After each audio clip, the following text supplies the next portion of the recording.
অসম্ভব। আমি এই বাড়িতে থাকতে পারবো না। তুই যদি ঘর জামাই হয়ে থাকতে না পারিস তাহলে অন্য বাসা দেখ, আমি অন্য বাসায় গিয়ে থাকবো, আলাদা থাকবো আমরা। অন্য বাসা দেখবো মানে? বাসা ভাড়া সম্পর্কে তোর কোনো আইডিয়া আছে? আর আমি এত টাকা এখন কোথায় পাবো? সেটা আমি কি জানি, তুই ঠিক করবি তুই কি করবি। তোকে আমি আর 2 মাস সময় দিলাম, এর মধ্যে তুই আমাকে এই বাড়ি থেকে বের করে অন্য বাসায় নিয়ে যাবি। আরে কি বলিস, শুধু তো বাসা ভাড়া না, খাওয়া খরচ আছে। আর আমি মাত্র 2টা টিউশনই করি, তাও এতদিন যাই না, এই জন্যে ওনারা অন্য টিচার খোঁজা শুরু করছে।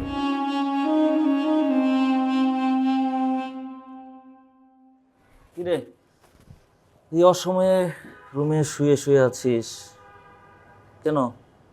শুয়ে থাকবো না তো কি করব? কি করবি মানে? বাইরে যা, একটু হাঁটাচলা কর, দরকার হলে ছাদে যা। রুমের মধ্যে থেকেই শান্তিতে থাকতে পারি না, আবার বাইরে যাব, হাঁটাহাঁটি করব, ছাদে যাব।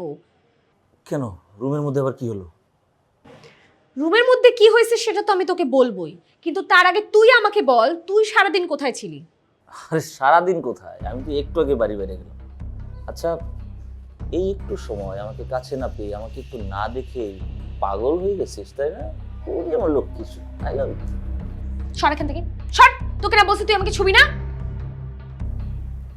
আমাকে কাছে না পেয়ে পাগল হয়ে যাবি, আবার কাছে গেলে দূরে ঠেলে দিবি। এ কেমন ভালোবাসা তোর? তোর ভালোবাসার আমি নিকুচি করি। তুই আগে কোথায় ছিলিস সেটা বল আমাকে। কোথায় থাকবো? বিয়ের পর তো একদিনও বাড়ির বাইরে যেতে পারি, টিউশনিতে যাওয়া হয় না, তাই একটা ছাত্রের বাসায় গেছিলাম, আর একটা বড় ভাইয়ের সাথে দেখা হলো, সেও নিয়ে গিয়ে একটু কথা টথা বললো। তুই কোথায় গেছিলি, কেন গেছিলি, এত কিছু আমি শুনতে চাই নাই। তুই আমাকে বাসায় একা রেখে কোথাও যেতে পারবি না। তাহলে কি এবার আমি কাছে যেতে পারি? কেন? তুই আমার কাছে আসবি কেন? তুই তো বললি আমি যাতে দূরে না যাই, আমাকে কাছে টানবি, আবার কাছে গেলে দূরে ঠেলে দিবি, তাই আগে থেকে জিজ্ঞেস করছি। আমি আবার তোকে কখন কাছে টানলাম? এই তো তুই আমাকে বললি আমি যেন বাইরে না যাই, এটা কাছে টানা না তো কি? তোকে না ঠিকই বলছে আব্বা, তুই একটা বলদ। আসলে কম বলছে, তুই বলদের চাইতেও বেশি।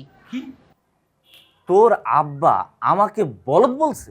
হ্যাঁ, এখন তো মনে হচ্ছে কমই বলছে। আচ্ছা বাদ দে, তুই আমাকে বাইরে যেতে কেন না করছিস? তুই ঘরে ছিলি না, এই সুযোগে তোর মা এসে আমাকে এক গাদা কথা শোনায় গেছে।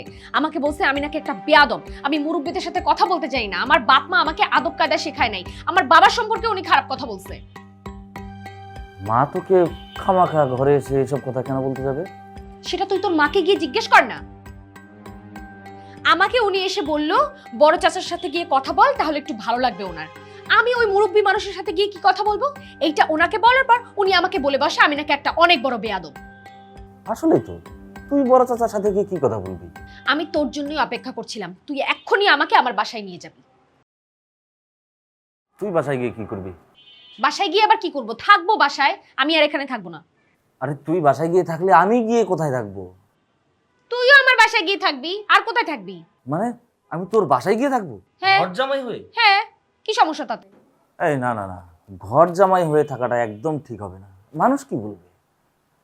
আমি ঘর জামাই হয়ে থাকতে পারবো না।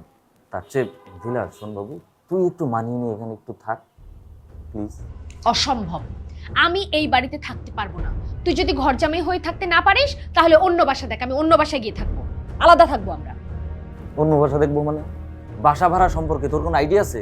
আর আমি এত টাকা এখন কোথায় পাবো? সেটা আমি কি জানি, তুই ঠিক করবি তুই কি করবি। তোকে আমি আর 2 মাস সময় দিলাম, এর মধ্যে তুই আমাকে এই বাড়ি থেকে বের করে অন্য বাসায় নিয়ে যাবি।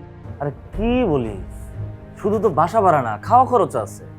আর আমি মাত্র 2টা টিউশনই করি, তাও এতদিন যাই না, এই জন্যে ওনারা অন্য টিচার খোঁজা শুরু করছে। এখন আমি কিভাবে কি করবো? তুই কিভাবে কি করবি সেটা তুই জানিস, আমি জানি না। আমি তোকে 2 মাস সময় দিছি, তুই এর মধ্যে কিভাবে কি করবি এটা তুই জানিস, আমি কিছু জানি না। এই 2 মাসের মধ্যে যা করার তুই করবি, আর যদি কিছু করতে না পারিস তাহলে তুই একা থাকবি এই বাড়িতে, আমি চলে যাব আমার বাপের বাড়ি। আমি ওয়াশরুমে গেলাম, এর মধ্যে তুই ভাব।